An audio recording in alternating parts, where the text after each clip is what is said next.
Yo el Supremo, el libro que describe los pueblos. Este acto es posible gracias al apoyo de la Secretaría Nacional de Cultura de Paraguay, la Fundación Augusto Roa Bastos, la Embajada de la República del Paraguay en España. Querría saludar sobre todo al embajador que está aquí con nosotros. Gracias, embajador, por acompañarnos. Y también saludar a los miembros de la mesa, Antonio Carmona, presidente de la Fundación Roa Bastos, Mirta Roa Mascheroni, la hija mayor de Roa Bastos, directora de la Fundación Roa Bastos, a quien agradezco su presencia, que haya venido aquí en este viaje a España. Rafael Soler Medem, poeta y novelista. Evangelina Soltero Sánchez, vicedecana de estudiantes del Departamento de Filología Española y profesor de Literatura Hispanoamericana de la Universidad Complutense de Madrid. Bienvenida, Evangelina.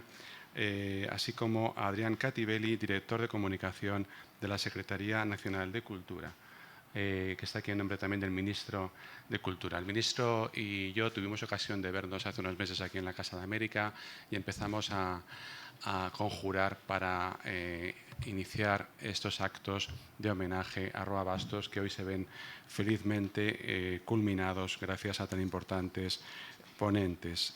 Ya el día 21 de abril tuvimos aquí unas lecturas con motivo del Día del Libro dedicados a Yo, el Supremo, y se emitió desde esta casa el programa de radio La Estación Azul, un monográfico sobre García Márquez, Roa Bastos y Juan Rulfo, que son los 3 aniversarios que estamos celebrando en este año 17. La relación de esta casa con Roa Bastos viene de muy de lejos. Hemos hecho aquí actos numerosos en torno a este gran escritor y tenemos incluso nuestra biblioteca en este palacio dedicada a su figura y se llama la Biblioteca Roa Bastos. Creo que es un justo homenaje a una figura de tanta talla y de tanta importancia para la literatura en español. Sin más, yo querría pasarle la palabra a Margarita Morselli, directora del Centro Cultural de la República del Cabildo, a quien saludo muy afectuosamente. Ella es la responsable del mayor centro cultural de Paraguay y además es una de las pioneras de nuestra iniciativa llamada la Americanosfera, o Americanosfera para ellos, que es una blogosfera con la cual desde Casa de América queremos impulsar la coordinación por Internet de centros culturales latinoamericanos. Una iniciativa muy bonita. Tuvimos ocasión de conocernos personalmente el año pasado en Santander, en el primer curso que hicimos en torno a esta americanosfera, y nos orgullece mucho que un centro cultural de este prestigio esté también integrado en esta nueva red. Adelante, Margarita, cuando quieras.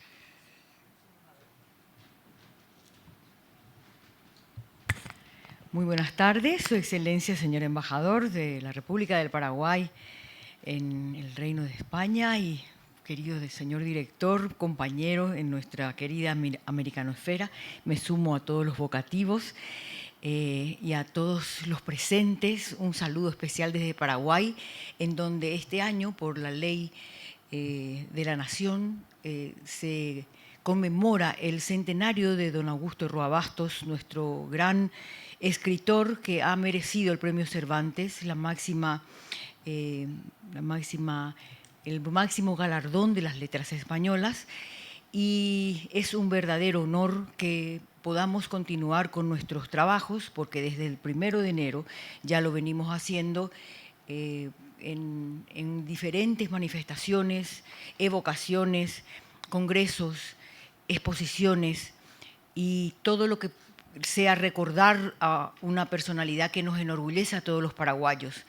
Yo solamente quisiera decirles que es un verdadero honor estar en esta casa tan maravillosa, que tuve el privilegio ya de recorrerla en cada uno de sus espacios y que llena de orgullo de la raza humana, particularmente de los españoles, y decirles que desde nuestra embajada acá, que es nuestro eco, y desde los centros culturales, la Secretaría Nacional de Cultura, que encabeza esta comisión de conmemoración, tenemos especial cariño hacia España por habernos dado ese honor tan grande a un paraguayo que nos lleva a enorgullecernos ante los ojos del mundo como quienes podemos realmente ser a la par que otros con la escritura, con el arte que siempre une a los seres humanos a través de valores y principios, podamos ser también tenidos en cuenta.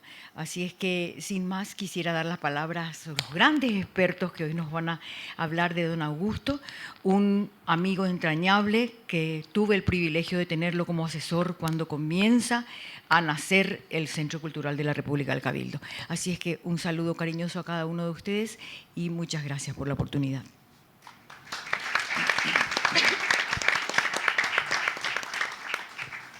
Bien, muchas gracias. Gracias por venir esta tarde. Un saludo especial al embajador, al señor director general de la Casa de América por parte del señor ministro de Cultura, el doctor Fernando Griffith, quien es también presidente de la Comisión Interamericana de Cultura de la Organización de los Estados Americanos.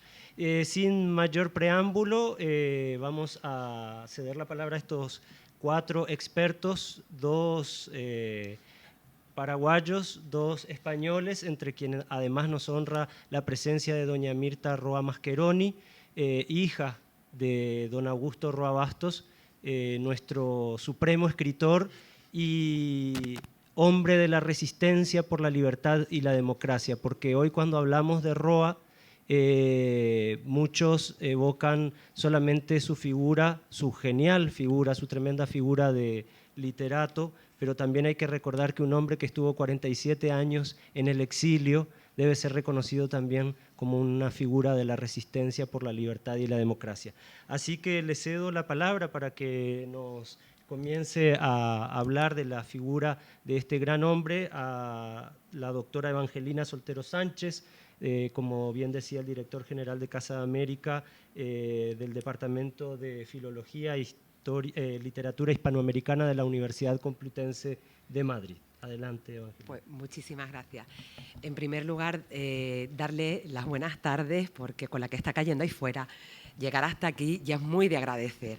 Así que de verdad que agradezco y creo que agradecemos todos que nos acompañen esta tarde. Agradecer a la Fundación Roa Bastos la invitación que me ha hecho, a la Casa de América, agradecer también a las autoridades que han venido y agradecer especialmente a Antonio Carmona en el embolado que me he dejado yo también meter, ¿no? Nos conocimos antes de Navidades, yo creo que estuvimos en la facultad hablando y yo cometí el error de decirle que había conocido a Augusto Roa Bastos, y digo que cometí el error porque yo creo que ahí dijo, alguien que le ha conocido, tengo a la persona. Y le conocí en abril de 1991, cuando él estaba en Toulouse, y bueno, con otros compañeros fui a hacer un curso de esto que llamamos ahora posgrado, que entonces era doctorado, todo era mucho más sencillo, y coincidimos con él, estuvimos un día comiendo con él, y la verdad es que sí que tengo un recuerdo muy bonito y algunas fotos que confirman que yo no soñé aquello, sino que, bueno, también a veces la fotografía es un poco mentirosa, pero al menos a mí me hace creer que aquello fue cierto. Cuando se me propuso un acercamiento a Augusto Roa Bastos, yo me he atenido más al título del día de hoy, del homenaje de hoy, que era Yo el Supremo, y un acercamiento a Yo el Supremo desde el ámbito en el que yo me muevo, ¿no? que es un poco el ámbito de la enseñanza, de la academia y como lectora. Y yo más que nada quería transmitir aquí un poco cómo yo me acerqué por primera vez a la novela, cómo me he acercado por segunda vez y a través de una edición preciosa de la Fundación que me hizo llegar Tony y que es una reproducción de la primera edición y que me parece muy bonita, con ilustraciones, realmente un trabajo muy, muy bien hecho. Y entonces recordé la primera vez que me acerqué a Yo el Supremo como estudiante. Y me había dicho, no, me había escrito yo aquí unas palabras, pero realmente pensando en mí, que enfrentarse a la lectura de Yo el Supremo, por vez primera especialmente, El miedo, el desconcierto, la sensación de torpeza y el desaliento que lleva a un inicial abandono de la novela suelen ser los sentimientos que asaltan al lector que por primera vez se acerca a ella, o cuanto menos que me asaltaron a mí.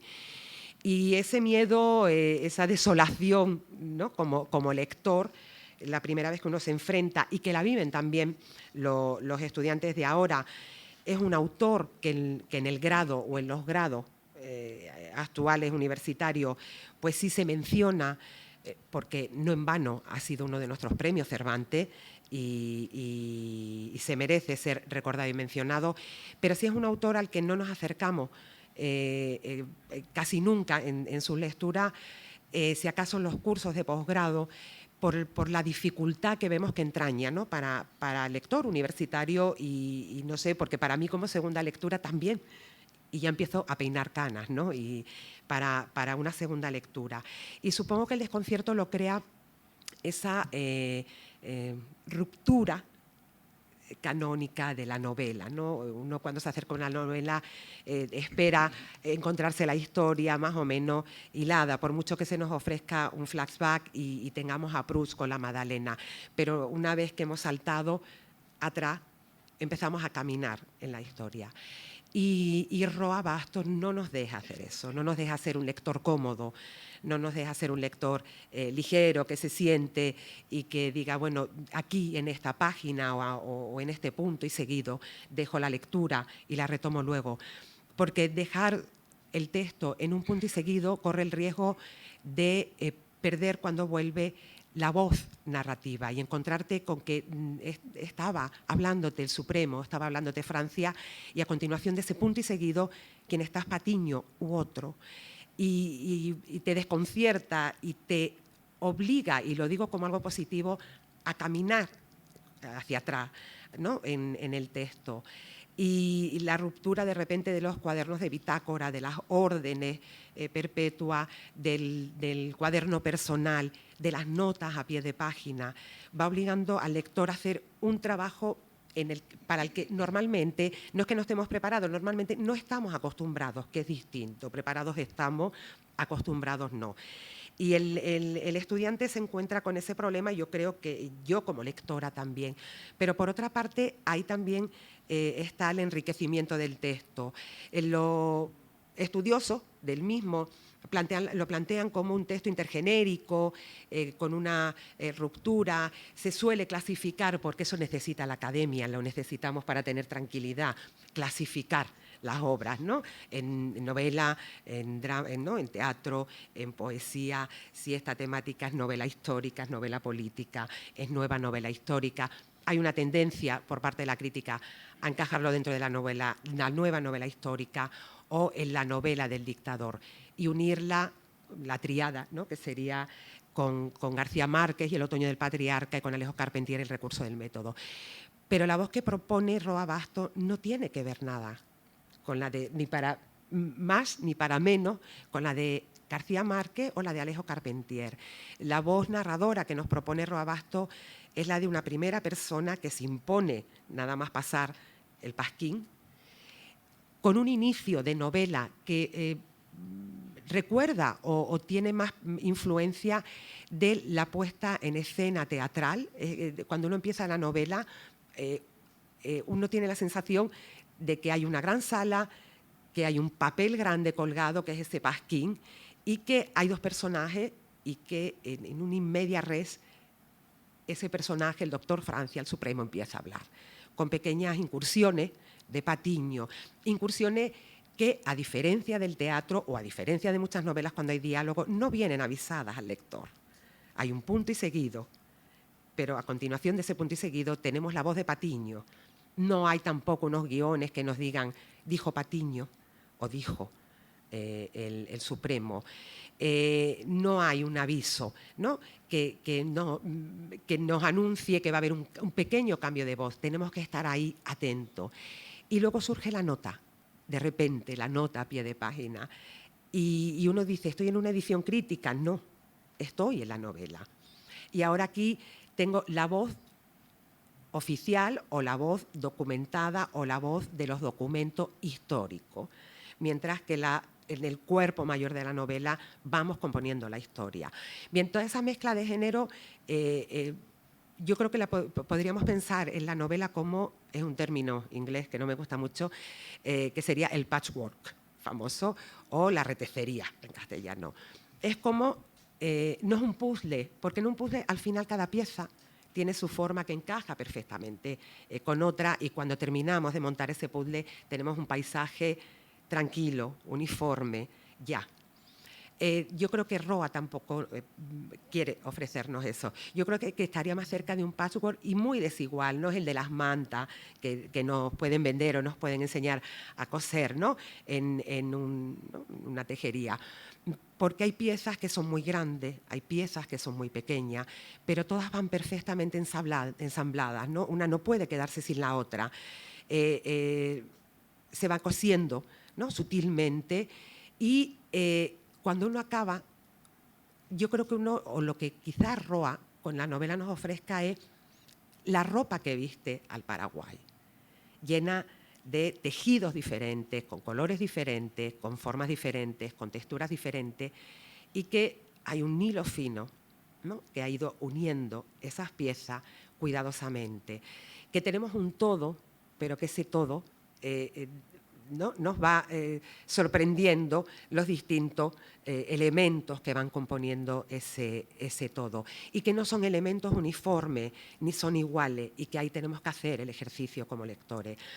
No es una novela del dictador, si pensamos como en El recurso del método o El otoño patriarca, porque, insisto, es una novela donde el yo del dictador se impone, y porque ese yo no es necesario ofrecerlo de manera cómica, simplemente ofrecerlo con todas sus contradicciones y todas las contradicciones que Francia, ¿no? nos transmite a través de, o que el personaje de Francia, ¿no? Que compone Roa, leemos, él solo se va, ¿no? desmontando. Vamos viendo cómo se desarma el personaje sin necesidad de parodia, sin necesidad de convertirlo en un personaje de carnaval excesivo. Y yo es una novela que emparentaría, en cuanto a la ruptura, ¿no? Formal, que emparentaría con otras novelas de los 70, porque es una novela que también habla del acto de la escritura, de la importancia de la palabra, de lo que es verdad en un documento histórico, de hay que creer el documento histórico al pie de la letra, o hay que poner en duda todo documento, ¿no? Y lo emparentaría con textos más formalmente hablando, como El beso de la mujer araña, donde también la nota a pie de página es parte de la composición narrativa. O esas rupturas que Salvador Elizondo hace en el grafógrafo, donde también es todo ese discurrir del acto de escribir, de la importancia de la palabra, de cómo la palabra va perdiendo conforme se escribe, aunque uno al escribirla pretenda que transmita, ¿no? Y que quede.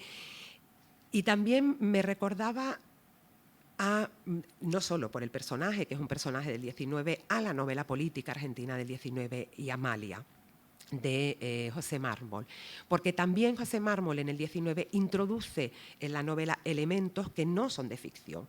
A lo largo de la novela de Mármol se nos va narrando la historia, bueno, de unos personajes ficticios que son unitarios y son los buenos y son los maravillosos y son los que representan el ideal. Una ficcionalización de personajes históricos reales del momento de Mármol, que Juan Manuel Rosas es el presidente, y que representan la barbarie y el horror, y se introducen capítulos con discursos del momento, del general Lavalle y de otros políticos del momento, que van encastrados dentro de lo que es la narración y la acción. Evidentemente no es un discurso decimonónico el de Roa, pero se emparenta más con esa necesidad de mostrar también documentos históricos que refrenden o acaben, ¿no? con el mito. Y yo mi última reflexión fue pensar, en los tiempos que corren, ¿cómo haría Roa una novela teniendo en cuenta el mundo del blog, del Twitter? O sea, porque al final Roa también recoge lo que eran los Twitter, los blogs del 19, los pasquines, los rumores, las pequeñas notas.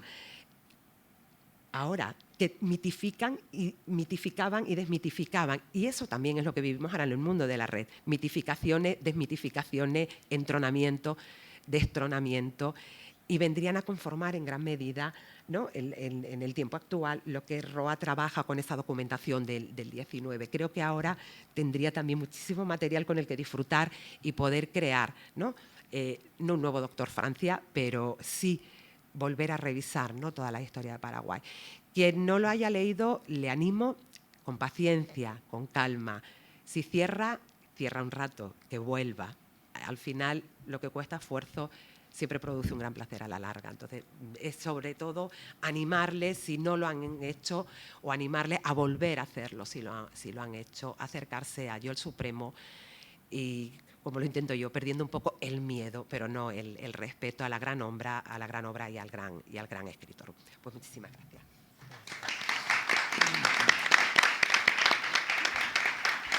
Bueno, muchas gracias, Evangelina. Ahora, entonces, le pasamos la palabra a Antonio Carmona. Él, bueno, español de origen, pero adoptado por Paraguay también.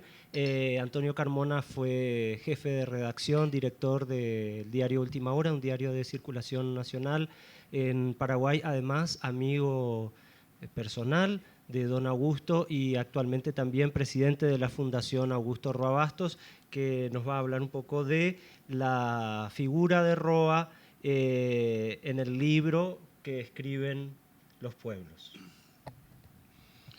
Bueno, buenas. Gracias, muy interesante, Evangelina, y por la alusión que hizo a mi invitación, que la propuse desde luego dentro del marco de la Fundación y la argumenté, para que ella estuviera acá. No era casual ni porque había estado un rato con Roa, había hecho un curso con Roa, que fue lo que, sino como ella percibía a ese Roa escritor y a ese Roa didacta y a ese Roa personaje humano. O sea, tenía una percepción tan buena que me sorprendió, porque nuestra reunión fue una reunión muy afable, muy en la universidad, y fue por un tiempo limitado, digamos, no tuvimos varias reuniones. Eso hizo que me decidiera, porque vi que ella percibía maravillosamente lo que era Augusto Roa Bastos, y que esa jornada que tuvo un día completo, una jornada con Roa, le sirvió para absorber todo lo que, no sé, a lo mejor a mí me llevó muchos años desde que empecé a hacer un curso justamente con Roa hace ya mucho tiempo, y ni lo tempore. Voy a empezar, voy a hablar de Yo el Supremo. El nombre, el libro que escriben los pueblos, es un nombre que puso Roa. Él no firmó el libro como autor, lo firmó como compilador, y como tal lo hizo, y eso creó en su momento una gran polémica. En Argentina la novela tenía mucha expectativa, estaba por ser publicada con una gran campaña por la editorial Siglo XXI, porque consideraban que tenían una joya entre las manos. Se había publicado fragmentos en Chile, en Argentina, en España, en Paraguay, etc. O sea, se esperaba eso. Lo que no se esperaba, le voy a pedir un poco de disculpas, que me tengan paciencia, estoy con la garganta un poco, probablemente por eso que anunciaste, eso que tenemos afuera, pero trataré de que me interrumpa lo menos posible. Pero voy a empezar a hacerlo como lo haría Roa, es decir, comenzando por el final, no por el principio. ¿Qué significa comenzar por el final y no por el principio? Significa ubicarse justamente en Yo el Supremo. Y significa ubicarse, no vamos a tener tiempo hoy para analizarlo, es un trabajo más largo, pero en casi todas las obras de Roa, no me equivoco si digo en todas, no me equivocaré mucho, porque vengo hace años haciendo cómo va armando en las historias y cómo las va mezclando. Yo el Supremo comienza, y es una cosa insólita en la novela, que ya sorprendió en aquella época. Yo recuerdo que las polémicas de los medios de prensa fueron así muy, muy fuertes. Comienza diciendo, comienza con una imagen, no con un texto.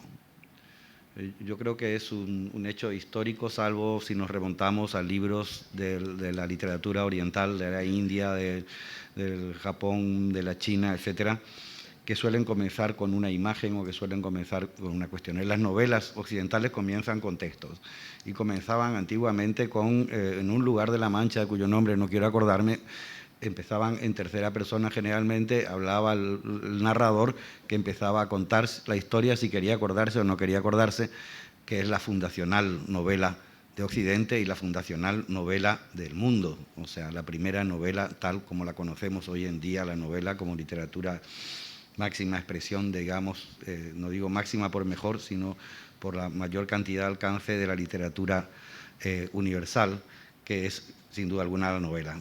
Roa decía que vivíamos en tiempos novelísticos y escribió varios artículos sobre eso en aquel tiempo, haciéndole sus críticas a la novela. Y Roa comienza con una imagen. ¿Cuál es la imagen? Es la imagen del pasquín que está puesto en la primera página y que causó ya un revuelo dentro de la editorial Siglo XXI. Yo estaba vinculado en aquella época a la editorial Siglo XXI, era traductor, trabajaba como traductor para hacer traducciones en editoriales y entre ellos la de Siglo XXI, y estaba muy cercano a varios de los directivos de Siglo XXI. Y comenzó con la pelea de Roa de que había que hacerlo así. O sea, entonces puso la imagen ahí enfrente y es la imagen del pasquín, es lo que uno ve, y ahí está la letra, escrita con una letra toda sofisticada, que dice: yo, el supremo dictador, conmigo carecer mi muerte, mi cadáver sea decapitado, y la cabeza puesta en una pica, etcétera, etcétera. O sea, el dictador condenándose a sí mismo, pero ya después de muerto. O sea, se condena después de muerto. Y esa imagen es la primera imagen que tenemos. Y va a terminar la novela casi con la misma imagen, pero diferente. El último capítulo de la novela en sí, como nos estaba diciendo Evangelina, hay lugares donde uno no sabe dónde empieza y dónde termina la novela, es que Francia le dice al que está toda la novela acompañándole, su Sancho Panza, por decirlo de alguna forma, su fiel de fechos, el que va escribiendo lo que él le va dictando, le dice: Patiño, escribe: yo, el supremo dictador de la República, ordeno que, al acaecer mi muerte, el fiel de fechos, Patiño, sea decapitado, su cabeza puesta en una pica, y el otro, el escribiente obediente, va escribiendo su propio certificado de defunción, que no se produce casi por un milagro, porque Francia se muere poco antes. Después de dictar esa última sentencia, se muere el doctor Francia y Patiño respira, salva la cabeza, y no solamente eso, pretende ser el sucesor de Francia, cosa que no le duró mucho tiempo. A los 2 o 3 días lo mismo le cortaron la cabeza, como había ordenado el doctor Francia. O sea, se cumplió el destino del doctor Francia. Esa es la novela en sí. Comienza con un pasquín y termina con otro pasquín dictado por Francia, donde un poco se resuelve, yo creo, aunque no estamos todos de acuerdo, la polémica que hace poco teníamos en Asunción, en una reunión, en un congreso que se hizo sobre la obra de Roa, críticos de distintos países y de distintas instituciones, que decían: bueno, ¿quién escribió el panfleto al final? ¿Quién escribió el primero, el que da comienzo a la novela? Y yo decía Roa, obviamente. Otros decían, bueno, no, lo escribió, pero bueno, había una discusión sobre eso. ¿Quién escribe? ¿Quién desencadena todo este proceso? Ese es el tema. El tema está explicado al final, porque la novela termina con el decreto de la muerte, ahí termina, digamos, el último capítulo de lo que podemos llamar la novela, pero después escribe el compilador. El compilador no dice quién es. Presuponemos que es Roa, porque él decía que él no era el autor de la novela, sino simplemente un compilador. En este capítulo final, en el que Francia y el compilador se confiesan, también lo hace el autor, o como él prefiere declararse, el acopiador. Acopiador es una palabra más terrible que compilador, porque él se llama. La palabra que quedó para el universo es que Roa se declara compilador, que está también. Pero él se declara acopiador, que es mucho más terrible. ¿Por qué digo yo que es mucho más terrible acopiador? Acopiador en los países agrícolas, Paraguay es un país tremendamente 90%, 100% agrícola, de producción del agro, es la persona que se dedica a negociar comprándole a los productores los productos a un precio más bajo y vendiéndolo o revendiéndolo después en el mercado especulativamente a un precio más alto. O sea, es un personaje deleznable. En la literatura paraguaya, las obras de teatro en guaraní de Julio Correa, el creador del teatro en guaraní, el compilador, el acopiador aparece siempre como el malvado, como el sinvergüenza, el ladrón, el explotador. Y él se declara notoriamente acopiador. Y dice algo: ya habrá advertido el lector que al revés de los textos usuales, este ha sido leído primero y escrito después. Por eso digo que hay que empezar a leerlo realmente al revés. En lugar de decir y escribir cosa nueva, no ha hecho más que copiar fielmente lo que ya dicho y compuesto por otros. No hay, pues, en la compilación una sola página, una sola frase, una sola palabra, desde el título hasta la nota final, que no haya sido escrita de esa manera. Harta diferencia hay entre un libro que hace un particular y lanza al pueblo y un libro que hace un pueblo. No se puede dudar entonces que este libro es tan antiguo como el pueblo que lo dictó. Aclaro yo una cuestión más larga, la voy simplificando, que esto fue un centro de la polémica. Decían, no, él pone el compilador porque es muy modesto. Roa era famoso porque era un hombre muy humilde, no le gustaba aparecer. Cuando le invitaban a firmar libros se rompía el brazo, según él. Se lo vendaba y todo, y decía que no podía firmar porque estaba con el brazo mal y todo eso. No le gustaba hacer apariciones en público, ni presentar su libro, nada. Esa era muy... En Paraguay le decimos a esa característica aba, o sea, es decir, indio. El indio no quiere aparecer, quiere manejarse por su cabeza. Bueno, Roa era exactamente así, tenía ese lado aborigen de los indígenas del Paraguay. Y esto es un tema, decían, no, es que él, por humilde, Roa, no quiere aparecer como el autor de una gran novela.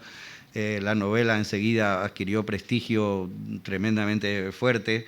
El primero que felicitó esta novela fue el propio Alejo Carpentier, un par de Roa, que le escribió una carta en la que decía, después del Quijote, yo el Supremo. Terminaba así la carta que le envió Carpentier. O sea, era una novela que tenía ese impacto en ese momento, era muy fuerte. Otros decían que era al contrario, que Roa pretendía escribir el libro de los pueblos, o sea, escribir el libro que escriben los pueblos, escribir un libro, la Biblia, yo que sé, la escribieron los pueblos, tiene varios autores, tiene todo ese tipo de cosas. Bueno, en esa época que me tocó también intervenir en el tema, yo planteé que no era ni lo uno ni lo otro, que era cierto, que este libro está lleno. Yo estuve trabajando en la corrección con el siglo XXI que él venía haciendo, y él hacía personalmente con gente que él nos convocaba para hacerla. No confiaba en los autores, en los correctores argentinos, por razones muy obvias, no por culpa de los correctores de la editorial. Había muchas palabras en guaraní, muchos juegos de palabras que tienen que ver con el guaraní, muchas expresiones en español, pero que realmente tienen una significación de la zona, de la región del Río de la Plata o incluso del Paraguay, y muy particularmente. Entonces confiaba más. Lo mismo, la novela salió con muchos errores ortográficos en guaraní. Yo era uno de los correctores y mi guaraní en aquella época era bastante precario.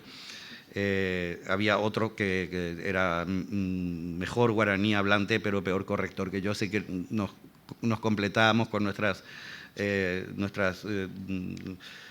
tulleces en materia literaria. Entonces, esto es lo que yo creo que es lo que le causa esto. No en balde, una de las frases favoritas de Roa, no solamente en El Supremo, donde está por primera vez que yo recuerde, aparece después en otras obras, en los metaforismos varias veces, y aparece en Vigilia del Almirante, la novela dedicada a Colón, que es una frase de Baltasar Gracián, el escritor español, base con el Quijote de Cervantes, autor de libros que hacen la base de la literatura hispánica moderna, que dice, solo mirándolas del revés se ven bien las cosas de este mundo. Es decir, solamente mirándolas del revés se ven bien las cosas de este mundo. Por eso digo que lo que él dice de que hay que empezar por atrás y no por delante, de que hay que comenzar por el final y no por el comienzo, es real.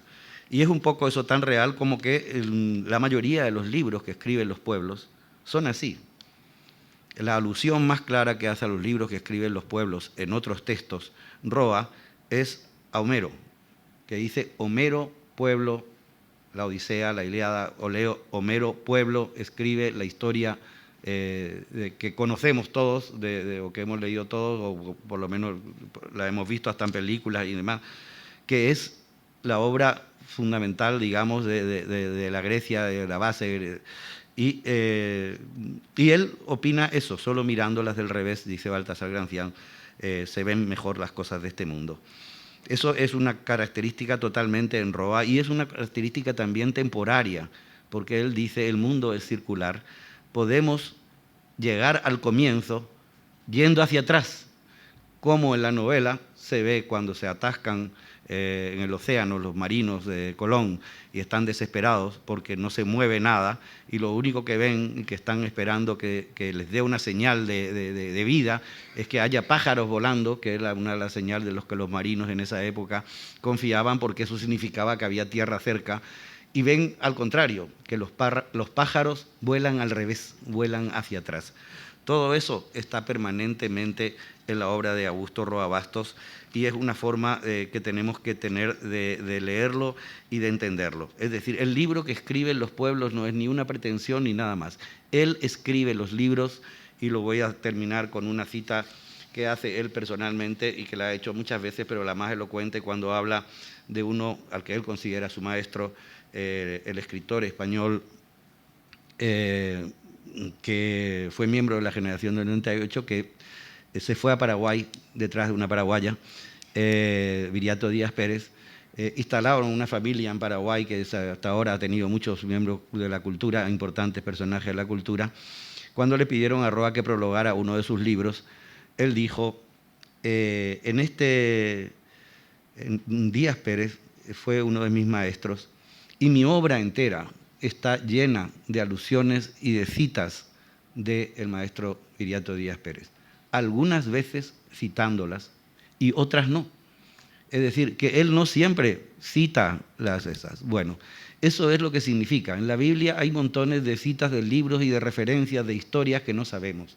En el Quijote también, o sea, para no irnos aún eso. Y desde luego que en Homero está también.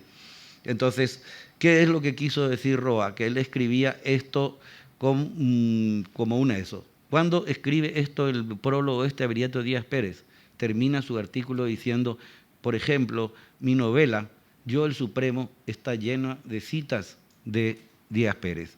A veces las cito y otras no.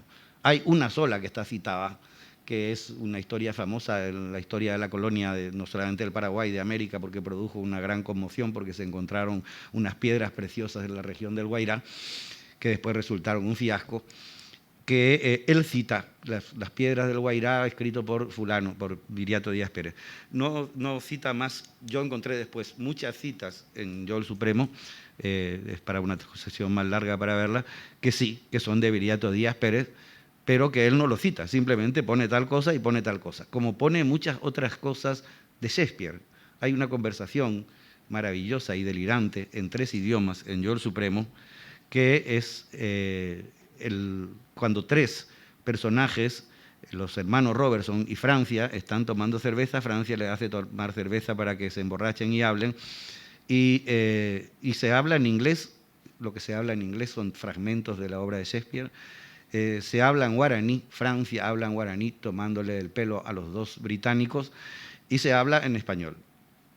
Y ahí en esa escena no hay traducción, no hay nada, simplemente está todo mezclado como un gran juego de lenguajes que es algo que hay que develar. Es muy divertido develarlo, les aviso. Al principio cuesta un poco, por eso dicen que es difícil. Con eso terminamos, que el libro que escriben los pueblos de Roa no es ni un acto de modestia, sino que es real.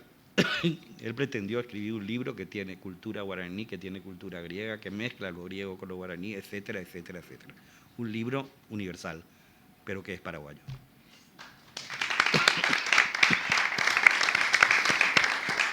Muchas gracias, Tony. Ahora vamos a pasarle la palabra a don Rafael Soler, que es escritor, poeta español, conocedor también de la obra de don Augusto Roa Bastos y gran amigo también por extensión del Paraguay. Adelante. Muchas Rafael. gracias. Buenas tardes. Efectivamente comparezco en mi doble condición de poeta, de novelista, admirador de la obra de Roa. Yo de joven, muy joven, leí 3 libros que marcaron completamente mi vocación literaria. Trilce, de Vallejo, Pedro Páramo, de Rulfo, Yo, el Supremo, de Roa Bastos. Y me costó mucho recuperarme de esas lecturas, porque son 3 libros con vocación de riesgo, donde todo está a cargo del lenguaje, que es el que construye esa realidad.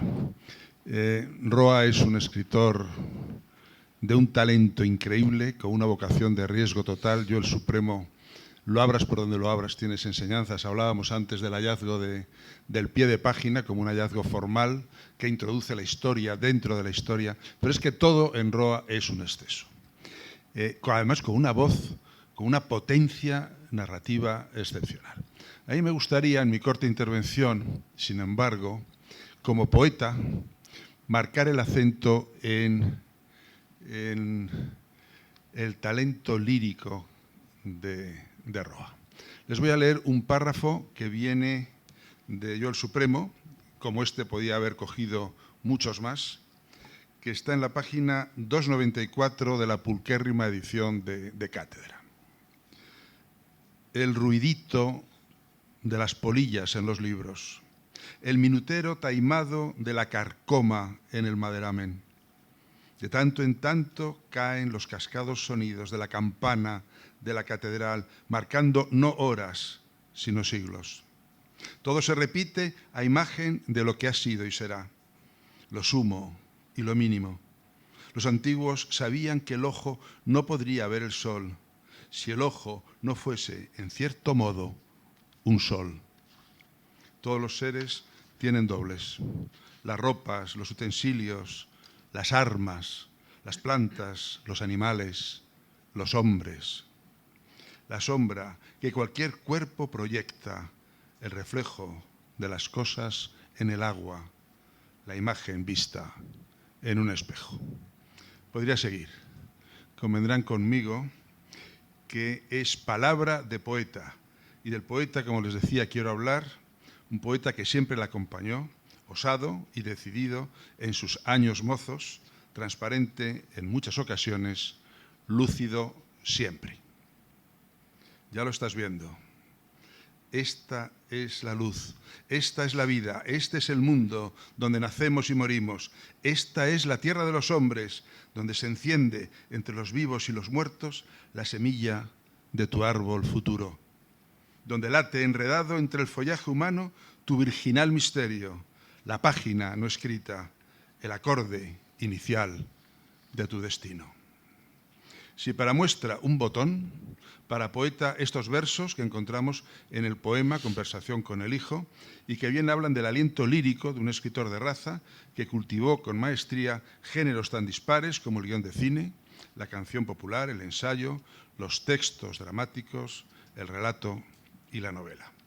Un escritor que amó la palabra y allá entregó lo mejor de su talento. Ya en el discurso que pronunció con motivo de la concesión del Premio Cervantes, dejó dicho: la literatura es capaz de ganar batallas contra la adversidad sin más armas que la letra y el espíritu, sin más poder que la imaginación y el lenguaje. Y ahí está todo, imaginación y lenguaje. Otra cosa es utilizarlos con el talento que él lo hizo. Un poeta es siempre la suma de lo vivido, lo perdido y sus anhelos. Y Roa vivió intensamente, como un notario sin día de asueto, ajustando cuentas con una realidad casi nunca grata con la que se sintió severamente comprometido. Hace Roa Bastos su primera sangre como poeta con su libro El ruiseñor de la aurora. Estamos en 1942, 10 años antes del Trueno entre las hojas que vería la luz en el 53. Sones de Miguel Hernández, en sus primeros poemas juveniles, los escritos en estos años vehementes entre el 34 y el 42. Así leemos en A ti fecunda. Larga estría, me dueles, carne llena de pajas y sonidos, me duelen los latidos, carie del tiempo, y tú, que ya me hueles a densa noche en que maduran nidos. Y más adelante, se ha marchado tu estío con sus majadas densas. En la tarde se recuesta mi alarde, gastado y puro, sobre el puro frío que a tu hermosura concebida arde.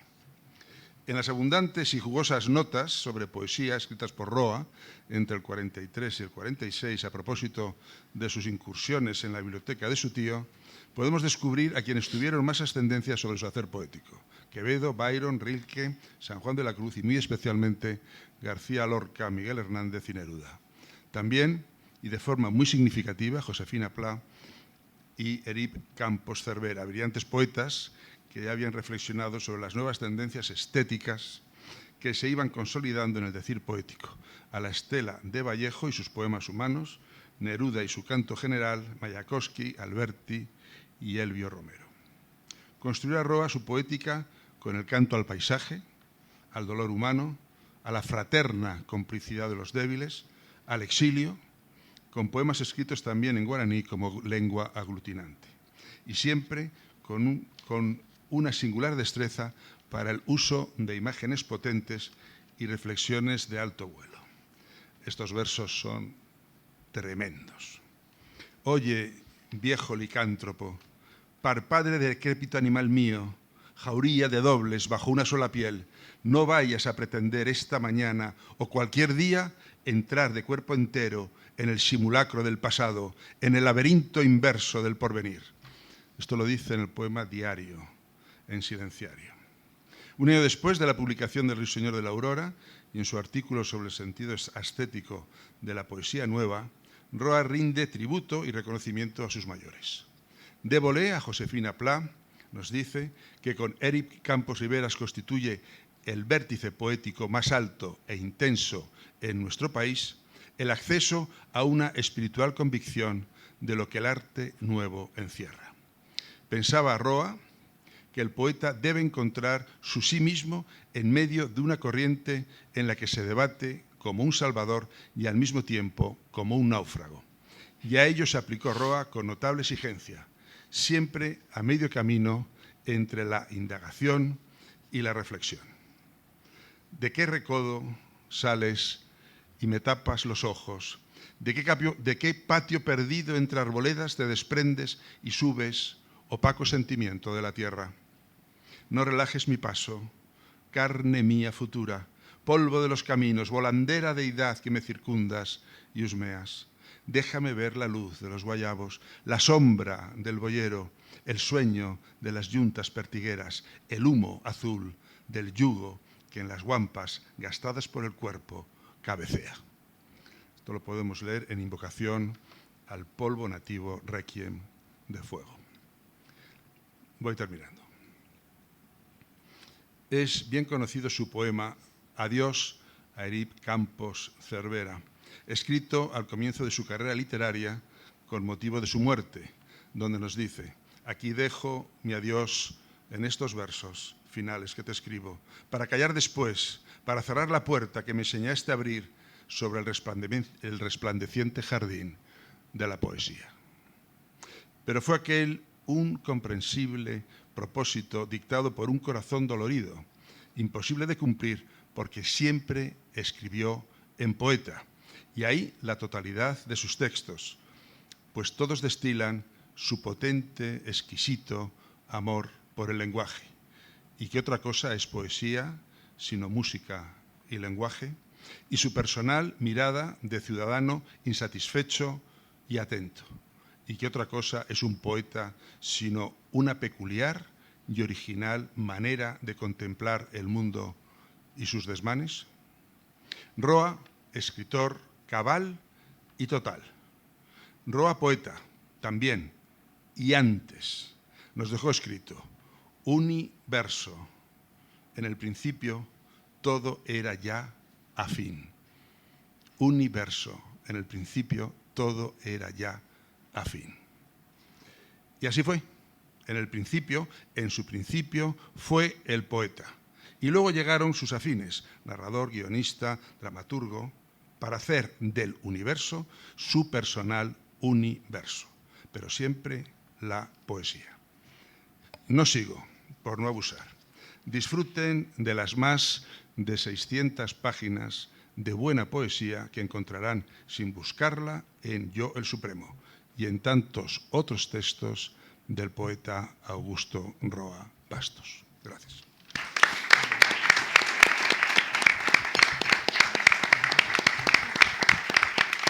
Gracias, Rafael. Realmente palabras muy emotivas, muy sentidas y que creo que van al núcleo de la obra de don Augusto Roa Bastos.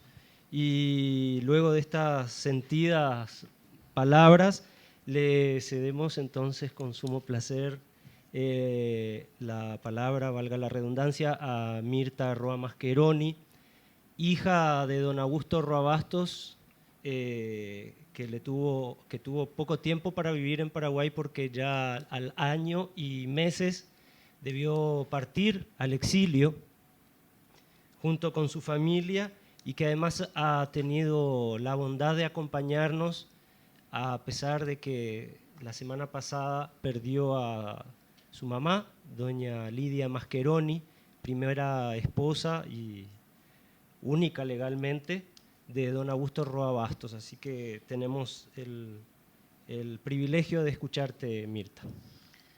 Muchas gracias, Adrián. En realidad, quiero dar las gracias. Es cortito lo mío porque prefiero que hable él, que hable Roa, que lo hace mucho mejor. Y quiero darle las gracias al director general de esta casa maravillosa, a todo su equipo, a Ana María Rodríguez, a nuestro embajador, gracias por acompañarnos, y sobre todo a Margarita Morcelli, que es corazón y factotum de esta gira que estamos haciendo para celebrar a nuestro autor.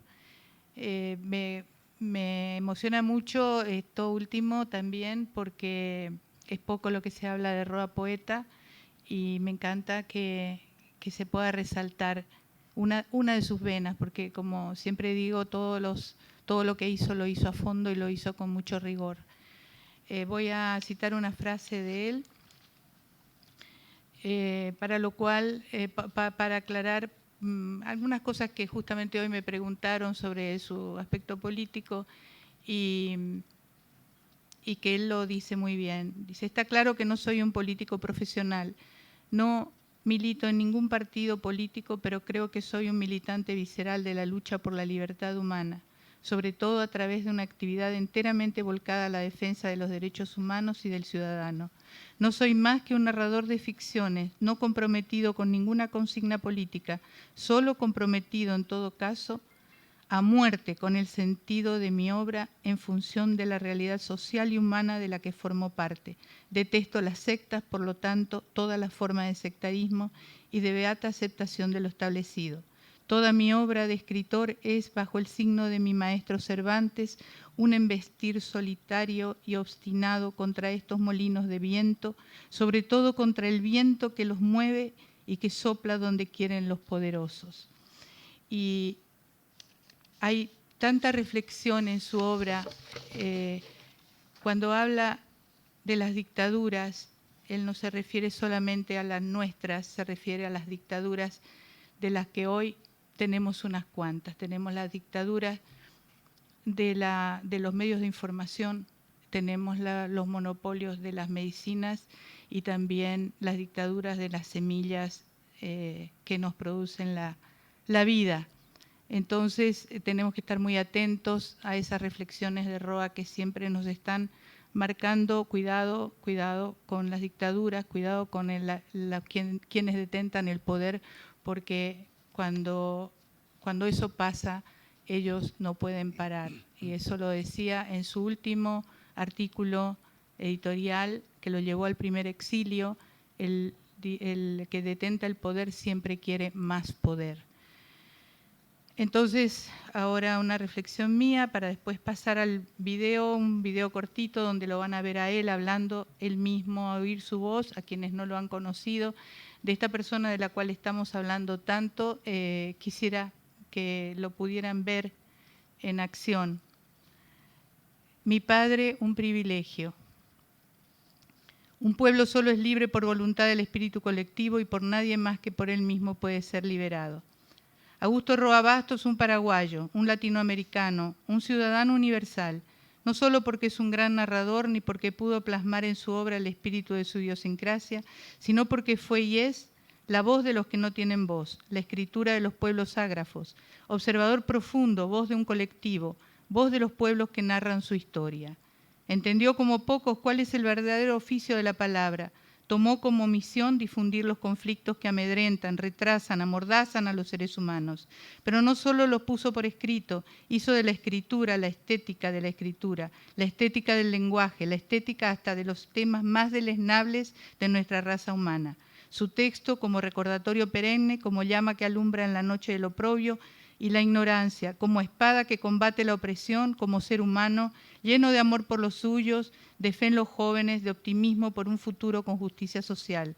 Es un escritor por la fuerza de su lucha, pero no es solamente escritor, ese es su vehículo, para expresar todo ese mundo yacente, sufriente, injusto y llevarlo hasta los confines de la tierra, tierra a la que también defiende, porque fue asimismo quien lanzó sus llamados de atención sobre la destrucción que hace el hombre de su hábitat. Es un escritor que habla de la necesidad de la integración de los pueblos, del respeto por las culturas ancestrales, la necesidad de la educación como único vínculo con la libertad, como arma para relacionarse de igual a igual, del respeto a las diferencias, a la justicia y sobre todo a la mujer como gran reconstructora del Paraguay luego de la devastación de la guerra que produjo la guerra de la Triple Alianza en el año 1870. Muchas gracias. Ahora vamos a pasar al video.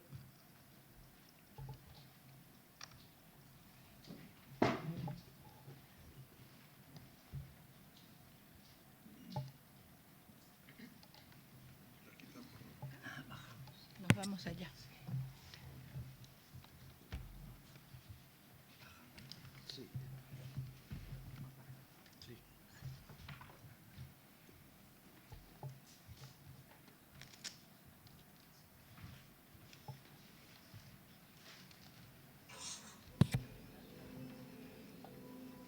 En ese portoncito que daba paso a la casa y que también abría camino hacia la aventura por el río.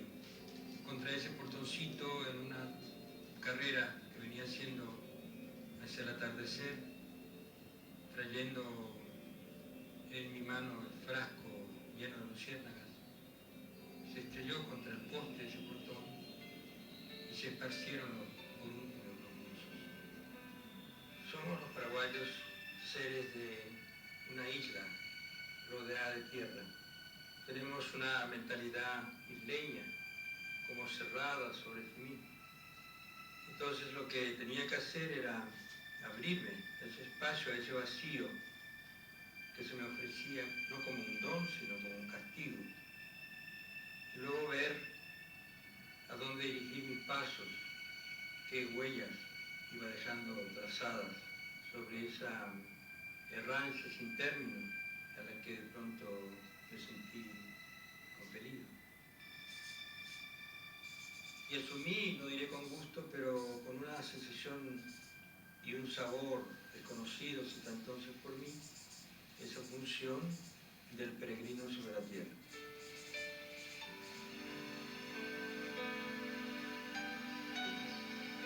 Y yo sentía cada vez con más nitidez el soplo fuerte de esta ausencia, de este modo de estar sin estar en un lugar que ya no era mi lugar, sino era un lugar que se había llevado su lugar a otro lugar.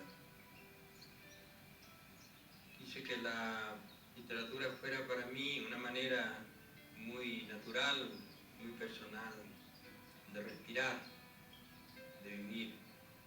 Pero ahí empieza esa contradicción tremenda entre la literatura y la vida, porque uno es llevado siempre por esa especie de ilusión de que los símbolos concuerden, correspondan en las experiencias de la vida. Y es también el reproche que le hago, es que el exilio fue el que me hizo escritor. Esta es la luz, esta es la vida, este es el mundo donde nacemos y morimos. Siento que este viaje hacia mi pueblo natal me está llevando a un proceso muy sutil de recuperación, de redención de tiempos ya consumidos. Todo este entramado de hechos mágicos o simplemente extraños que se producen en esta relación entre la naturaleza casi primitiva y la infancia son vínculos muy entrañables.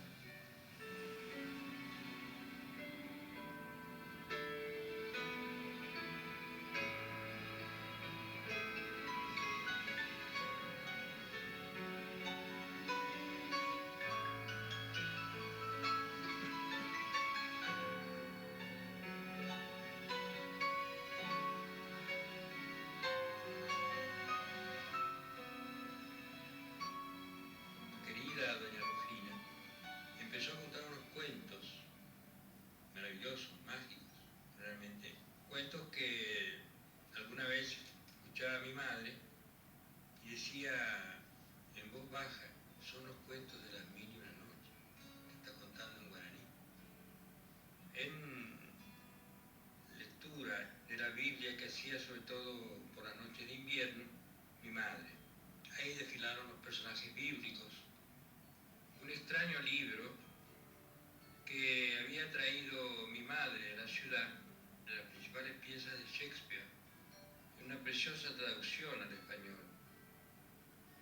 Creo que fueron las que de alguna manera me aproximaron primero y después me llevaron al ejercicio de la literatura de ficción, es decir, a tratar de expresar en imágenes, lenguaje simbólico de lo narrativo, del imaginario, individual y colectivo también, estos hechos mágicos, reales, en donde parecía mezclada la naturaleza, la vida de los hombres y también un halo medio fantástico que flotaba sobre esos cuentos.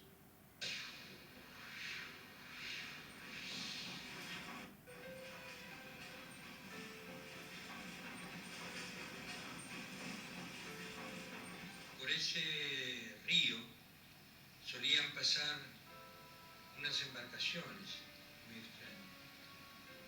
Estos eran los hombres cazadores de carpincho que trajinaban durante toda su vida en estos ríos un oficio casi ritual, como las ceremonias indígenas, solo que en lugar de las danzas en torno a los fogones, ellos lo hacían sobre el agua. Este viaje por esta frontera de hierro me está llevando al corazón del misterio, a asumir en cierta medida esa fábula de la Biblia sobre el hijo pródigo. Estoy en esa tentativa última de una tranquila desesperación que me lleva con una obstinación secreta y también, en cierto modo, lúcida, visionaria, hacia este destino de mi viaje. Entonces creo que en lugar de inventar una aldea mítica, voy en busca de ese pueblo mítico, de mi pueblo de Iturbe, que me invente como autor, que me elija como su narrador. Descubrí a los cañeros, que eran para mí como seres de otro mundo, todos con sus andrajos, con la carbonilla de la caña de azúcar, cada uno de ellos con sus grandes facones acá en la cadera, sus grandes sombreros pirí,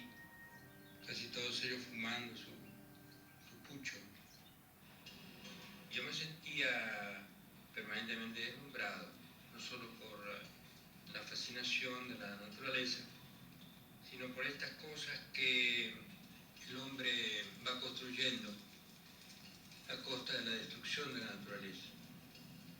El fuego, que es la energía primordial, brota de la quemazón, del leño, de la madera.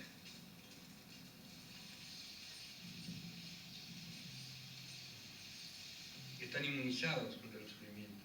No es que no sufran. Han domesticado el sufrimiento y lo han puesto en lugar aparte, como si hubieran sacado de su cuerpo mismo, de su persona física. Es un país que fue masacrado, totalmente devastado a sangre y fuego en la Gran Guerra de 1864, 1870. Las culturas llamadas primitivas han sido mucho más ecuánimes en su comportamiento ecológico. Esa sabiduría de lo natural en los pueblos originarios era la esencia y fuente de sus culturas, de sus religiones, de su sentido de la vida, del mundo, del cosmos.